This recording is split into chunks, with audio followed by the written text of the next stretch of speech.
बिस्मिल्लाहिर्रहमानिर्रहीम अस्सलाम वालेकुम रहमतुल्लाहि व बरकातुहू। उसका दिल चाहे तो वो कतरों कतरों से समंदर कर दे, वो तो खालिक की कायनात की मर्जी है कि चाहे यतीमों को पैगंबर कर दे। ਤੁਹਾਨੂੰ पता है कि हकीम यासीन ने ਜਿਹੜੀ ਵੀ ਚੀਜ਼ ਤੁਹਾਨੂੰ ਬਣਾ ਕੇ ਦਿਖਾਈ ਇਹਨਾਂ ਦੇ ਪੂਰੀ ਈਮਾਨਦਾਰੀ ਨਾਲ ਦਿਖਾਈ। ਅਸੀਂ ਕੁਸ਼ਤਾ ਤਿਲਾ ਬਣਾਇਆ, ਸੁਪਰ ਪਾਵਰ ਤਿਲਾ ਬਣਾਇਆ। ਅਲਹਮਦੁਲਿल्लाह ਜਿਨ੍ਹਾਂ ਜਿਨ੍ਹਾਂ ਲੋਕਾਂ ਦੇ ਕੋਲ ਗਿਆ, ਲੋਕਾਂ ਨੇ ਇਸਤੇਮਾਲ ਕੀਤਾ ਤੇ ਉਹਨਾਂ ਲੋਕਾਂ ਨੂੰ ਬੜਾ ਹੀ ਫਾਇਦਾ ਹੋਇਆ ਔਰ ਲੋਕ ਸਾਡੇ ਕੋਲੇ ਆਣਾ ਸ਼ੁਰੂ ਹੋ ਗਏ। ਔਰ ਕੁਝ ਲੋਕਾਂ ਦਾ ਸਵਾਲ ਪੈਦਾ ਹੋ ਗਿਆ ਕਿ ਹਕੀਮ ਸਾਹਿਬ ਤੁਹਾਡੇ ਨਾਮ ਤੋਂ ਅਸੀਂ ਲੁੱਟੇ ਜਾਂਦੇ ਹਾਂ। ਦੇਖੋ ਅੱਲਾਹ ਤਾਲਾ ਨੇ ਥੋੜਾ ਜਿਹਾ ਸ਼ੌਰ ਦਿੱਤਾ ਹੈ, कम सो कम मेरी आवाज ही पहचान लिया करो कि हकीम यासीन किस तरह बोल रहा है, हकीम यासीन की आवाज केड़ी है।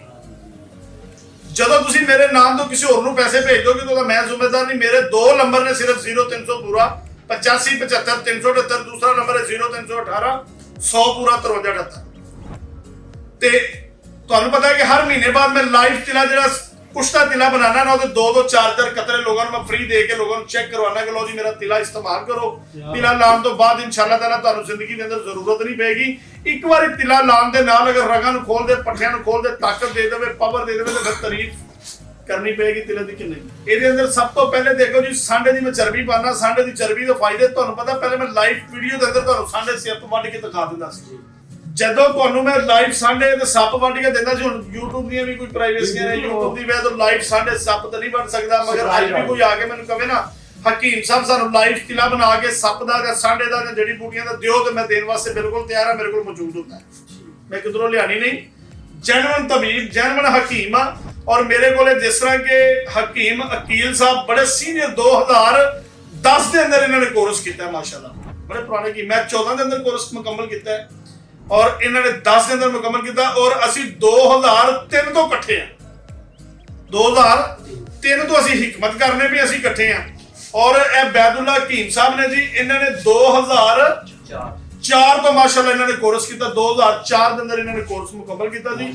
ਬਹੁਤ ਅੱਛੇ ਹਕੀਮ ਨੇ ਔਰ ਬੰਦੇ ਦੀ ਸਾਹ ਦੀ ਨਬਜ਼ ਨੂੰ ਦੇਖਦੇ ਨੇ। ਮਰੀਜ਼ ਨੂੰ ਸਭ ਤੋਂ ਪਹਿਲੇ ਨਬਜ਼ ਦੇਖਣ ਤੋਂ ਬਾਅਦ ਫਿਰ ਉਹਦੀ ਮਰਜ਼ ਦੇ ਬਾਰੇ ਦੱਸਦੇ ਨੇ। ਅਗਰ ਉਹਨੂੰ ਮੈਡੀਸਨ ਦੇਣ ਵਾਲੀ ਹੋਵੇ ਤਾਂ ਮੈਡੀਸਨ ਦਿੰਦੇ ਨੇ, ਅਗਰ ਮੈਡੀਸਨ ਦੇਣ ਵਾਲੀ ਨਹੀਂ ਨਾ, ਜ਼ਰੂਰਤ ਨਹੀਂ ਹੈਗੀ ਦਵਾਈ ਦੀ, ਤੇ ਉਹਨਾਂ ਨੂੰ ਖੁਰਾਕ ਦੱਸਦੇ ਨੇ, ਉਹਨਾਂ ਨੂੰ ਖਾਣ ਵਾਸਤੇ ਦੱਸਦੇ ਨੇ ਕਿ ਇਹ ਚੀਜ਼ਾਂ ਨੂੰ ਇਸਤੇਮਾਲ ਕਰ। ਇਸਤੇਮਾਲ ਕਰਨ ਤੋਂ ਬਾਅਦ ਇਨਸ਼ਾਅੱਲਾ ਤਾਲਾ ਸ਼ਿਫਾ ਮਿਲੇਗੀ, ਅੱਲਾਹ ਦੀ ਜ਼ਾਤ ਫਾਇਦਾ ਦੇਗੀ। ਮੁਹੰਮਦ ਅਜ਼ਮਾਨ ਸਾਹਿਬ ਸਾਡੇ ਹਕੀਮ ਨੇ ਜੀ, ਇਹ ਵੀ ਬਹੁਤ ਅੱਛੇ ਬੜੇ ਸੀਨੀਅਰ ਹਕੀਮ ਨੇ। ਇਹਨਾਂ ਨੇ 2017 ਦੇ ਅੰਦਰ ਕੋਰਸ ਮੁਕੰਮਲ ਕੀਤਾ। ਹਕੀਮ ਬਹੁਤ ਪੁਰਾਣੇ ਬਾਰੇ ਇਹਨਾਂ ਨੇ ਸਨਅਤ ਨਹੀਂ ਬਣਾਈ ਤਾਂ ਕਿ ਇਹ ਸੰਨਿਆਸੀ ਦਵਾਈਆਂ ਬਣਾਉਂਦੇ ਸਨ, ਕੁਸ਼ਤੇ ਤੇ ਜੋਹਰ ਬਣਾਉਂਦੇ ਸਨ।